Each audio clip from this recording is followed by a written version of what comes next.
Halo teman-teman semuanya, sekarang kita belajar tentang mata ya.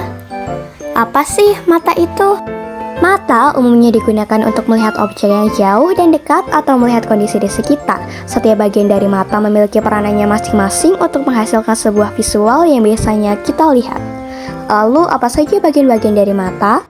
Yang pertama ada kornea, berfungsi menerima dan meneruskan cahaya yang masuk ke bagian mata yang lebih dalam.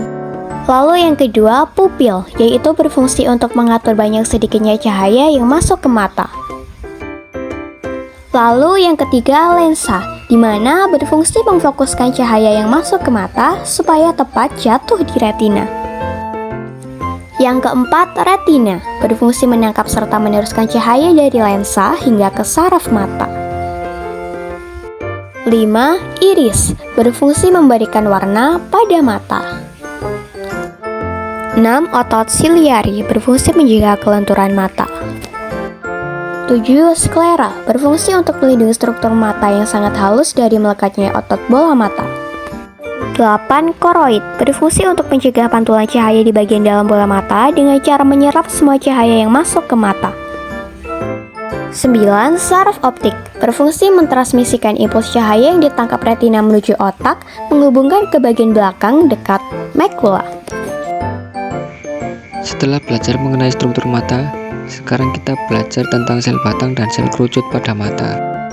Retina mata dilengkapi dengan sel saraf khusus yang dapat menerima cahaya dan mengubahnya menjadi sinyal listrik untuk dikirim ke otak. Secara umum, fotoreseptor terbagi menjadi dua, yaitu sel batang atau sel basilus dan sel kerucut atau sel konus. Lalu, apa perbedaan antara keduanya? Perbedaan sel batang dan kerucut yang pertama adalah bentuknya. Sel batang memiliki bentuk silinder panjang seperti batang, sedangkan sel kerucut memiliki bentuk seperti kerucut. Perbedaan sel batang dan sel kerucut selanjutnya terletak pada jumlah. Mata manusia memiliki lebih banyak sel batang daripada sel kerucut. Manusia rata-rata memiliki 100 juta sel batang dan hanya sekitar 6 juta sel kerucut dalam satu matanya. Sel batang yang membantu manusia melihat saat malam hari atau malam kondisi gelap, sedangkan sel kerucut membutuhkan lebih banyak foton cahaya untuk dapat aktif, sehingga sel kerucut membantu manusia melihat saat siang hari atau dalam kondisi yang terang. Artinya, sel batang membantu penglihatan cahaya rendah dan sel kerucut membantu penglihatan cahaya terang atau tinggi. Karena kedua sel inilah kita dapat melihat warna. Jadi seperti ini cara mata melihat warna. Terdapat 3 jenis sel berbentuk kerucut yang dapat membaca rangsangan cahaya, yaitu kerucut merah, kerucut hijau, dan kerucut biru. Sehingga mata kita lebih mudah mendeteksi gelombang yang memiliki panjang gelombang atau frekuensi yang sesuai dengan spektrum warna hijau, merah, dan biru. Ketika cahaya masuk dan difokuskan oleh mata, maka sel batang dan kerucut ini akan bekerja untuk meneruskan rangsangan cahaya tersebut ke otak untuk selanjutnya diterjemahkan sebagai warna. Dengan hanya bermodalkan 3 warna utama ini saja, perpaduannya bisa terdiri dari berbagai macam persepsi warna sesuai dengan intensitasnya.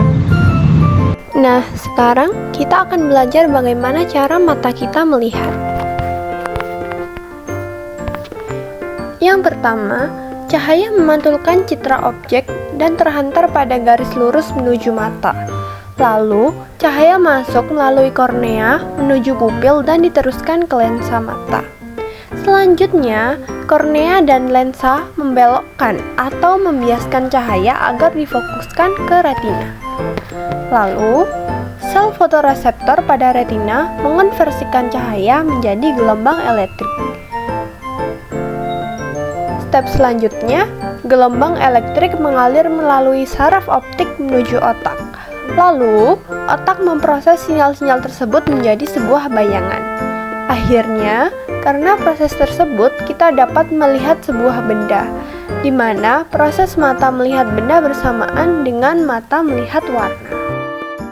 Setelah belajar tentang bagian dan cara kerja mata, sekarang kita akan belajar tentang masalah mata. Yang pertama, mata minus. Mata minus atau rabun jauh memiliki istilah medis miopia. Kondisi ini menyebabkan Anda kesulitan melihat pada mata normal. Lensa mata dan kornea membiaskan cahaya yang masuk sehingga bayangan objek difokuskan tepat di retina. Sedangkan pada mata minus, cahaya yang masuk tidak fokus di retina, namun jauh di depannya. Hal ini dapat disebabkan oleh karena kornea terlalu cembung atau panjang bola mata yang terlalu besar. Yang kedua, mata plus, atau biasa disebut dengan rabun dekat. Dalam bahasa medis disebut dengan hipermetropi, adalah kondisi mata yang membuat objek yang berada dekat terlihat buram atau kabur, sementara objek yang jauh seringkali terlihat lebih jelas. Ini terjadi ketika cahaya yang masuk ke mata tidak difokuskan dengan baik pada retina. Cahaya tersebut malah dipantulkan ke belakang retina. Hal ini dikarenakan kornea terlalu datar dan bola mata yang terlalu pendek. Yang ketiga merupakan mata silinder atau mata antigmatisme. Adalah kondisi di mana mata mengalami penglihatan kabur dan berbayang karena bentuk kornea tidak cembung dengan sempurna. Penderita mata silinder seringkali memicingkan matanya ketika melihat dalam jarak dekat maupun jauh. Lalu, bagaimana dengan buta warna? Otak akan menggunakan input dari sel kerucut untuk menentukan persepsi warna dengan tepat. Pada penderita buta warna, salah satu atau lebih sel kerucut tersebut rusak atau tidak berfungsi. Kerusakan pada sel kerucut tersebut menyebabkan mata kesulitan untuk membedakan salah satu atau lebih dari warna utama, yaitu merah, hijau, dan biru. Kondisi ini sangat sering kali terjadi karena faktor genetik atau keturunan.